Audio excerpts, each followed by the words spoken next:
Hi, my name is Diana Iacosavis, and I'm sitting here with retired OPP police officer Cam Woolley and managing partner of Diamond & Diamond Lawyers, Sandra Ziskind. And today we're talking about road rage.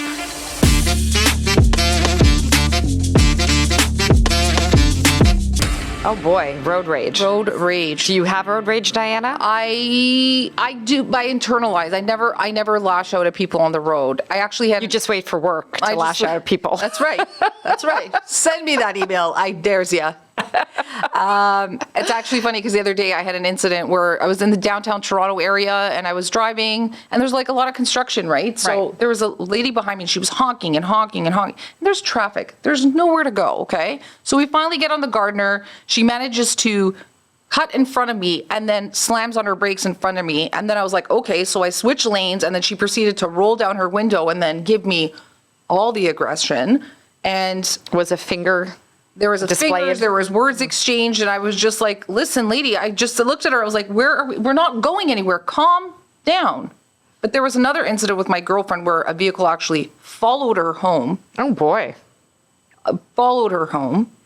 And the guy was just raging out on her and she didn't know what to do, right? It was actually terrifying. It's really scary. And I feel like with the traffic getting worse in the city, I feel like road rage is getting worse too. Is that not right? Cam, what have you found? It is going up. And what I found quite interesting as a police officer is you sort of have your mind, this Charlie Manson sort of character that's going to be the road rager, but it's actually not that kind of person. Typically, it's somebody with post-secondary education, somebody that's in a management or control position, perhaps at their work, and they're used to calling the shots, and then when they're out behind the wheel and somebody does something they don't like, they can't take it and they snap. And as you mentioned, Sandra, especially here in the Greater Toronto area, we got record construction. It's not well synchronized. In fact, it is frustrating into itself where they'll have multiple parallel routes under construction, so people are late, it's costing people money, and people are getting quite angry. So you really have to guard against it, and you can't get drawn into it too.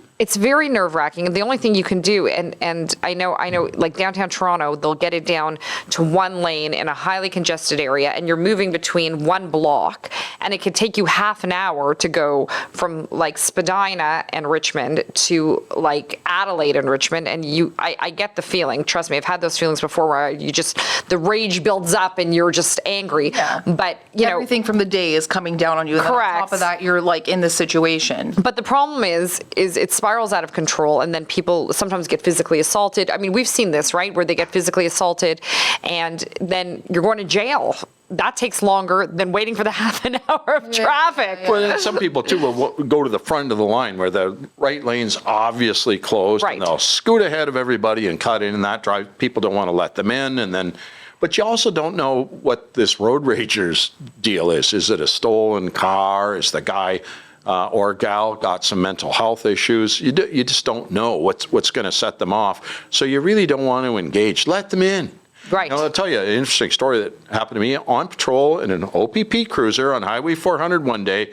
It's quite a few years ago when the Saab convertibles were the hot thing. One comes flying onto the highway, and then it cuts to the left and cuts right into me. Right. And in your cop car? In the police car. And I go to pull the guy over, and the guy's enraged. Right. And he gets out, and he wants to fight me. Fights you in the cop car. He wants to, and something wrong here. Right. And, well, right away, so like normal people, they say a cop car, you're slowing down, your hands are attended to. Yeah, all of a sudden you're like a role model. Before in the unmarked car where they don't know who it is. Right, and that's then different. They're, oh, geez. Right. But this guy was ready to go, and it took me a while, but I got him calmed down. It turned out he'd just gone home and caught his wife with another man. Well, that would do it. That would do it. So, buddy, you forgave him? You didn't arrest him right there on the scene? No, he got a ticket.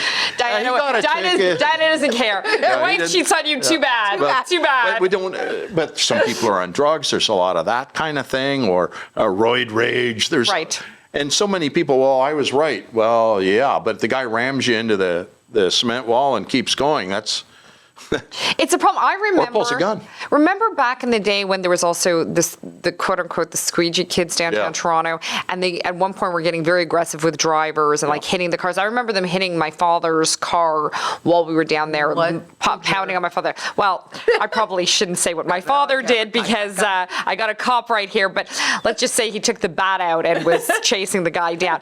All things you shouldn't do. Definitely shouldn't do because you don't want to end up being arrested and you don't want to end up in problems. It's better just to let it go and just, like you said, calmer heads prevail, go about your day.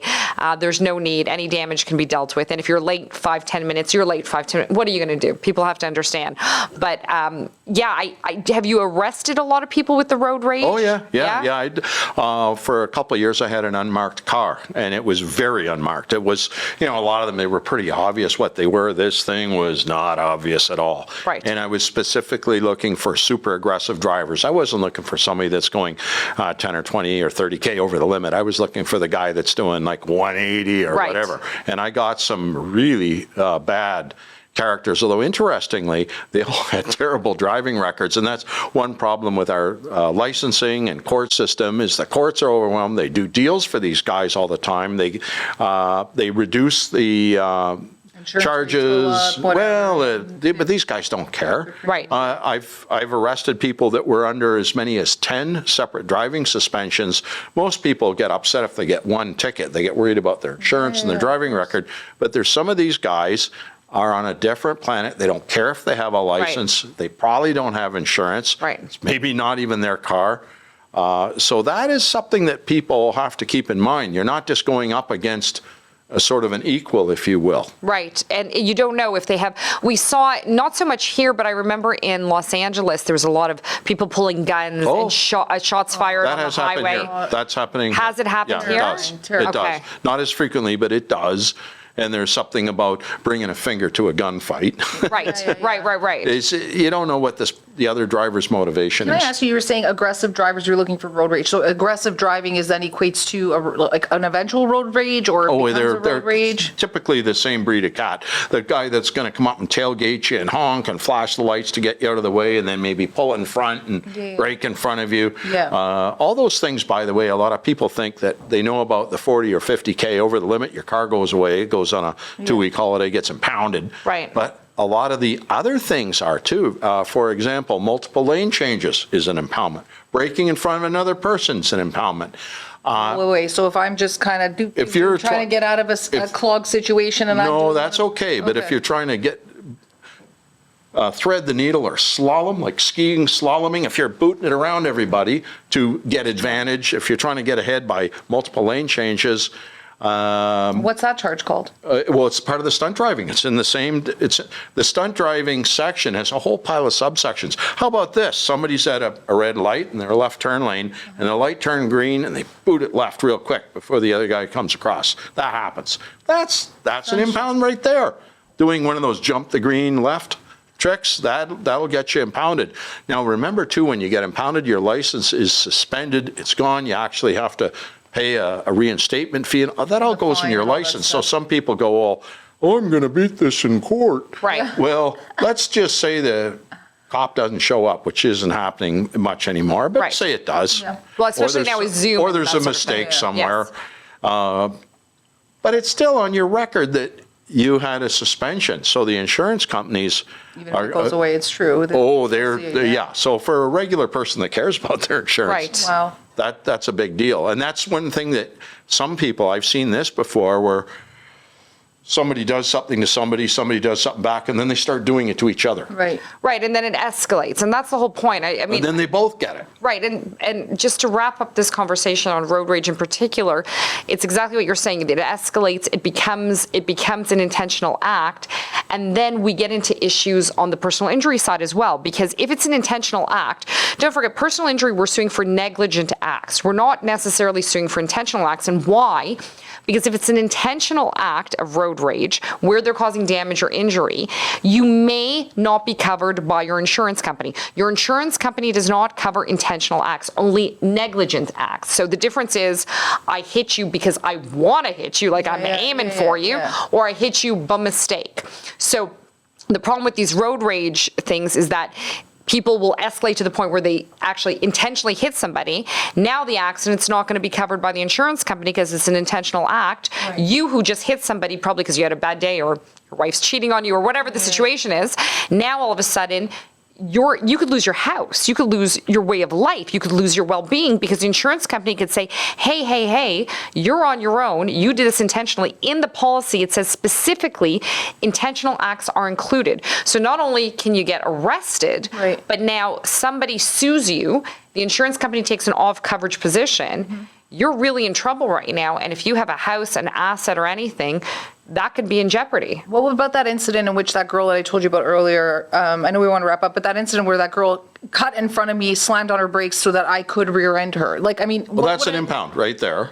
But if you did it back to her and Right. something happened, you'd get dinged too. Correct. Right. It's not, oh, he did it first. Like, it Correct. doesn't matter. But as a personal injury, would you be able to go for her? Like if I said, this is what happened, she was freaking out on me on the road and then she cut in front of me, slammed on her brakes, I couldn't stop in time, I hit her, and Right. now, what, I'm going to get sued because of it? So if we prove that it's an intentional act, that she did it intentionally, if we can garner the proof that it's an intentional act, again, we don't need beyond a reasonable doubt for insurance and for personal injury. Right. We only need on a preponderance of the evidence. Right. So if we can prove that it was an intentional act, which we don't always want to prove necessarily, because then the insurance company is going to say she's not covered. So Right. let's say in that scenario, she pulls in front of you, slams her brakes on purpose to make your life miserable because she hates you. Because you wore green, I don't know what it was. And traffic. yeah, who hates you, Diana? Let's be honest. Who hates you? What's there to hate? Who doesn't love you, Jerry? So you're delightful. So let's say she does it to get an accident going, and you get injured in that accident, and you say, hey, and the insurance says, no, it's okay. We know she did this. We know she cut in front of you. You had no choice. Yeah. But now you're saying an intentional act. You're trying to sue her, the insurance company, saying, well, since she did this intentional act, she has no coverage, so you can go after her personally. And a lot of people don't realize even the extreme driving, going really fast. Right. You see pretty well every day the OPP tweeting about some idiot doing 180 or 200 on the 401 or something like that. If you crash at that speed, the insurance company can say you're driving Pretty much dangerously. powder at that point. Right. Yeah, Right. we're not covering you. And We're not as a covering you. cop, I saw that lots of times where I talk to people later in court and, why such a long face? Well, I totaled my new Mustang and I owe 60 grand on it and they're not paying. Right, because it's an intentional act. And of course, if you total your financed car, you're still paying for it. Right. So just to wrap up on road rage, be calm. Be calm, be Don't cool. do it. It will be fine. It's not worth the repercussions that happen afterwards. If somebody aggravates you, count to 3, put on a nice Andrea Bocelli song, calm down. He does. And it's worth calling the cops. They do Yes. intercept some of these guys. They don't catch all of them, but quite often there would be some officer Yeah, you don't want to be somewhere calling to the cops intercept. anytime somebody cuts you off. And on the 401 where be there's calm. limited access, sometimes they get, especially if they have the plate. If they just say a blue car, it's not very good. But if you have a plate, don't pursue them, by the way. That's Right. another problem. But Don't pursue them. Just call the non-emergency line after when you it's get Star home. OPP, actually. Star OPP, and just let them know. Well, it is sort of an emergency with an aggressive driver, because they may be impaired. Right. And the police will pull that person over later if they're in position in it. They get a few thousand calls a week, and they do catch drunk drivers and aggressive drivers And that then way. that's the important thing, is to keep it to the police. Stay calm. Call the police if you come across somebody who has road rage. Thank you, Diana. Thank you, Cam. Be calm, cool, collected. Be calm, cool, and collected. Thank you.